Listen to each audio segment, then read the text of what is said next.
Cher. J'espère que vous allez bien et que votre confinement respecte les normes exigées. J'espère aussi que cette crise qui touche le monde entier passera le plus vite possible. Bref, c'est le moment pour commencer notre cours à distance et qui sera diffusé à vous à la même heure de la séance normale. Donc, vous prenez une nouvelle page. En haut de la page, vous écrivez le titre du troisième unité qu'on va aborder, Inch'Allah, tout de suite. Cette unité est intitulée Les communications hormonales et nerveuses. Donc, cette unité est subdivisée en deux grands chapitres, la communication hormonale, comme premier chapitre, et le deuxième chapitre, la communication nerveuse. Pour le moment, on va entamer le premier chapitre et qui traite la communication hormonale. Concernant nos objectifs durant ce chapitre, sont les suivants. Donc, vous faites une pause et vous lisez attentivement ces derniers. Premièrement, dégager la glycémie comme constante biologique. On doit définir tout d'abord la glycémie, puis on va montrer que cette dernière est constante. Je ne vais pas entrer dans les détails pour le moment. Deuxièmement, mettre en évidence les organes impliqués dans la régulation de la glycémie, soit le stockage, soit la libération. Troisièmement, mettre en évidence du rôle du pancréas, l'organe indispensable à la régulation de la glycémie. Quatrièmement, préciser l'origine, la nature chimique et le mode d'action de l'insuline et du glycagon sur les cellules cibles. Puisqu'on va s'intéresser seulement à la régulation de la glycémie comme exemple de la communication hormonale, cette dernière est contrôlée par deux hormones qui sont l'insuline et le glycagon. Donc, quel est le mode d'action de ces deux hormones? Finalement, dégager le mode d'action des deux systèmes antagonistes qui interviennent dans la régulation de la glycémie. Je n'expliquerai rien pour le moment, c'est à vous de déchiffrer ça plus tard. Pour les capacités à développer durant ce chapitre, je vais les annoncer chaque fois qu'on commence une activité ou un axe donné, comme on fait toujours en classe. Avant même de commencer, malheureusement, on a raté de fêter et de célébrer la Journée mondiale du bonheur qui s'est coïncidée avec la date du 20 mars. Le bonheur, mes chers élèves, dépend de la sécrétion de 4 hormones majeures qui sont la dopamine, l'endorphine, l'ocytocine et la sérotonine. Le tableau en bas indique l'effet de chaque hormone sur notre corps.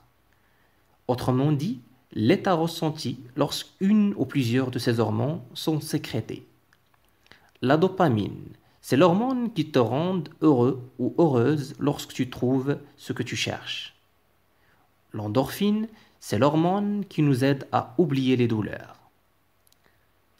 L'ocytocine est sécrétée quand tu te sens sécurisé au sein d'un groupe, soit avec ta famille, soit tes amis, etc. Et finalement, la sérotonine est sécrétée dans le cas ou dans les cas liés à la prédominance sociale. Il faut noter qu'une hormone est une substance chimique de nature protéique, c'est-à-dire des protéines, et bien sûr on a déjà étudié durant le chapitre précédent la nature des protéines. Ne t'inquiétez pas, le cours ne contient pas beaucoup de formules chimiques ou des réactions qui semblent être difficiles à comprendre et à retenir. J'ai dit que les hormones sont des substances chimiques sécrétées par des glandes, par exemple l'hypophyse qui sécrète l'hormone SH et LH bien sûr, la glande péniale qui sécrète l'hormone GnRH, la glande thyroïde, les testicules chez l'homme, les ovaires pour les femmes, les glandes salivaires qui produisent de la salive, ainsi de suite. Ces hormones sont transportées par le sang pour influencer, pour agir, pour engendrer un effet sur d'autres cellules. Donc, pour simplifier, les hormones sont des messagers qui transportent des informations d'un transmetteur jusqu'à un récepteur en passant à travers le sang. On va détailler tout ça durant le cours. Oublions tout ça pour le moment, ce n'est que pour cadrer notre chapitre. Et on débute avec une petite introduction. Donc, je lis et vous devez recopier cette introduction sur vos portfolios ou vos cahiers ou vos classeurs. Le glucose est la substance la plus importante des nutriments car il représente la source essentielle d'énergie pour les cellules du corps. Elle est donc toujours présente dans le sang. Et oui, le glucose, le C6H12O6, qui est un sucre simple, qui emmagasine l'énergie chimique convertie à partir de l'énergie lumineuse, et on a déjà montré ça durant le cours précédent. Cette énergie est indispensable pour nos mouvements qu'on fait chaque instant, pour les échanges qui s'effectuent au niveau cellulaire, surtout les transports actifs qui exigent de l'ATP, et une partie de cette énergie nous fournit de la chaleur. Chez certaines personnes, le diabète résulte d'une concentration de glucose supérieure à une certaine valeur. Donc, une personne diabétique souffre d'un trouble qui se manifeste par une augmentation de la teneur du glucose au niveau du sang. Question. Comment mesurer la concentration du glucose dans le sang et quelle est sa valeur chez une personne normale? C'est une question qui rassemble plusieurs interrogations. Par quel outil on doit mesurer cette concentration? À quel moment? Dans quelles conditions? Et comment distinguer entre une personne normale et une personne diabétique? Bien sûr, en se basant sur des valeurs de cette concentration. La deuxième question, la concentration du glucose dans le sang varie-t-elle selon le type des aliments, par âge, par sexe, par mode de vie? Bien sûr, on mange chaque jour des aliments de différentes sortes et qui sont riches soit en lipides, soit en sucre, soit en protéines. Le nombre des repas diffère aussi d'une personne à l'autre. La quantité des aliments elle-même diffère. Est-ce que ces contrastes vont influencer ou pas le taux de glucose dans notre sang? Est-ce que la maladie du diabète affecte toutes les tranches d'âge ou seulement lorsque nous arrivons à un certain âge? Qui est le sexe le plus susceptible d'attraper la maladie? Les mâles ou les femelles? Ou bien les deux? Et d'autres questions. Et finalement, quel est le mécanisme de la régulation de la concentration de glucose dans le sang? C'est-à-dire comment notre corps ordonne cette concentration, sachant que à chaque repas, on fait introduire de la matière organique, y compris le glucose, à notre corps, et d'autres fois, par exemple, durant le mois du jeûne, durant Ramadan, on ne mange pas durant plusieurs heures. Donc, comment se comporte notre corps face à cette situation? C'est-à-dire le cas d'abondance et le cas d'insuffisance.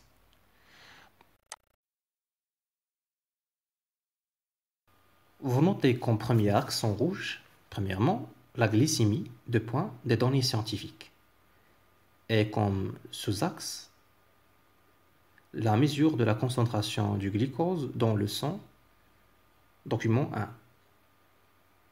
Je lis l'énoncé de cette activité. Après une souffrance de troubles digestifs, des mictions fréquentes, de soif et de perte de poids.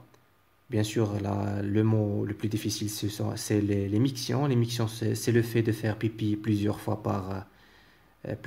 plus que le normal. Donc, je pense que c'est clair.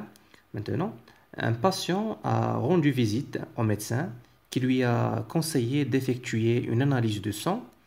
Après avoir examiné les résultats de l'analyse décrite dans la première figure, le médecin a informé le patient de son diabète, bien sûr, et il lui a décrit comme médicament des injections prises à vie et un glycomètre. La deuxième figure illustre le glycomètre. L'utilité, c'est pour contrôler la concentration du sucre dans le sang. Et il lui a également annoncé qu'environ 5% de la population marocaine est diabétique. C'est la figure 3. Donc, comme tâche, vous devez répondre à ces questions avant de continuer. D'abord, vous faites l'analyse des résultats du sang du patient à travers la première figure. Puis vous cherchez soit sur Internet, soit d'après vos connaissances, si dans votre famille se trouve une personne diabétique, comment utiliser un glycomètre et quelles sont les précautions à respecter en mesurant la glycémie. Et vous cherchez même une définition de la notion de la glycémie. Et finalement, vous essayez d'analyser la troisième figure pour extraire la valeur à partir de laquelle on considère une personne diabétique. Qu'est-ce que vous attendez? Vous faites pause et vous commencez à répondre à ces questions. À partir de la première figure, on constate que la glycémie à jeun chez ce patient est de l'ordre de 1,6 g par litre. Et puisque c'est le seul paramètre qui nous intéresse, on va négliger l'analyse des autres paramètres. Comme cette feuille d'analyse ne contient pas des valeurs de référence qui nous permet de classer cette valeur par rapport à l'intervalle des valeurs normales, on va chercher nous-mêmes cette valeur. À partir de la figure 3, on constate que la courbe montre la variation de nombre de personnes en fonction de la glycémie en grammes par litre. On remarque que la majorité des personnes ont une glycémie qui est comprise entre 0,7 g par litre et 1,1 g par litre. On conclut donc que le reste, qui représente le 5%, sont des personnes diabétiques et qui ont des valeurs supérieures à 1,1 g par litre et qui peuvent aller jusqu'à 2 g par litre. Donc, comme résumé, on note le suivant. La glycémie est la concentration du glucose dans le sang. Elle est exprimée en grammes par litre et mesurée par un glycomètre. Chez les personnes normales, la valeur de la glycémie est comprise entre 0,7 et 1,1 g par litre. Les diabétiques ont une glycémie supérieure à 1,1 g par litre. Et pour terminer cette partie, il nous reste de savoir quelle est l'utilité du glycomètre et comment l'utiliser. Le glycomètre, c'est l'un des dispositifs les plus précieux qu'un diabétique puisse avoir, car c'est le contrôleur du taux de la glycémie. Cet appareil portatif permet à ceux qui souffrent du diabète de contrôler la quantité de glucose qu'ils ont dans le sang. Cela leur permet également de savoir les aliments qu'ils peuvent consommer et à quel point les médicaments qu'ils prennent travaillent, ainsi que la quantité d'insuline qu'ils doivent injecter. Et pour les étapes de l'utilisation du glycomètre, on cite la première étape, on doit nettoyer le doigt qu'on va aller piquer. La plupart des glycomètres recommandent qu'on pique un doigt avec le piqueur qui accompagne le glycomètre. Il faut noter qu'à chaque mesure, on doit changer l'aiguille du piqueur pour éviter les contaminations par des pathogènes. Comme deuxième étape, on insère une bandelette dans le glycomètre. Une fois sera inséré, l'appareil il va s'allumer. Comme troisième étape, on attend que l'appareil nous demande un échantillon. Nous lisons quelque chose du genre « mettez un échantillon sur la bandelette » ou une icône de goutte de liquide. On doit peut-être masser ou presser le doigt qui nous piquant pour extraire une goutte du sang. Comme quatrième étape, le glycomètre commencera à décompter les secondes jusqu'à ce que les résultats s'affichent. Et finalement, les résultats s'affichent sur l'écran, numérique bien sûr, de notre glycomètre, soit en grammes par litre, soit en décigrammes par décilitre. Et on passe à la deuxième activité dans laquelle on va répondre à la question suivante. Est-ce que la glycémie est une constante ou une variance?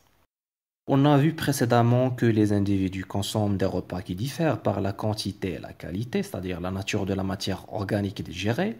Donc la question qui se pose, est-ce que l'apport de glucose va augmenter notre glycémie ou non? Et si on cesse de manger pendant plusieurs heures, est-ce que ce comportement va baisser notre glycémie? La réponse se cache derrière l'analyse de ces deux figures. Avant de suivre la lecture de cette vidéo, vous faites pause et vous essayez d'analyser les deux courbes. La première courbe représente la variation de la glycémie en grammes par litre en fonction des heures. On peut même ajouter que cette variation est en fonction des repas et de la présence ou l'absence de l'effort physique. On remarque que la valeur de la glycémie est de l'ordre de 0,8 g par litre avant le petit déjeuner. Après ce repas, la glycémie croît durant les heures qui suivent, puis elle retourne progressivement à sa valeur initiale. Et c'est pareil pour le déjeuner et le dîner. On constate aussi que le retour à la valeur normale est plus rapide après l'effort musculaire par rapport au sommeil. Donc, vous faites pause et vous recopiez ce bilan-là. L'analyse de l'expérience 1. Avant le petit déjeuner, la glycémie est constante à 0,8 g par litre. Après chaque repas, on observe une augmentation de la glycémie, puis elle reprend sa valeur initiale. Il est également noté que le retour du sang à sa valeur initiale est plus rapide après l'effort musculaire par rapport au sommeil. Et comme conclusion, on note, malgré l'alimentation du corps en glucose, la valeur de la glycémie reste constante. Passons maintenant à la dernière figure qui représente l'effet du jeûne prolongé sur la glycémie. On voit, malgré des périodes de jeûne variables, la glycémie ne varie que très peu, passant de 0,9 g par litre à 63 g par litre après 30 jours de jeûne continu. Et comme conclusion, malgré le jeûne prolongé, la valeur de la glycémie reste constante. Je devine exactement de ce que vous pensez. Est-ce qu'une personne peut-elle vivre longtemps sans manger? Vous faites une petite recherche sur Google et partagez vos résultats avec moi. Quant à moi, je vous invite à voir cette piste sur YouTube. À la prochaine séance, Inch'Allah, prenez soin de vous et restez en quarantaine. Je vous aime.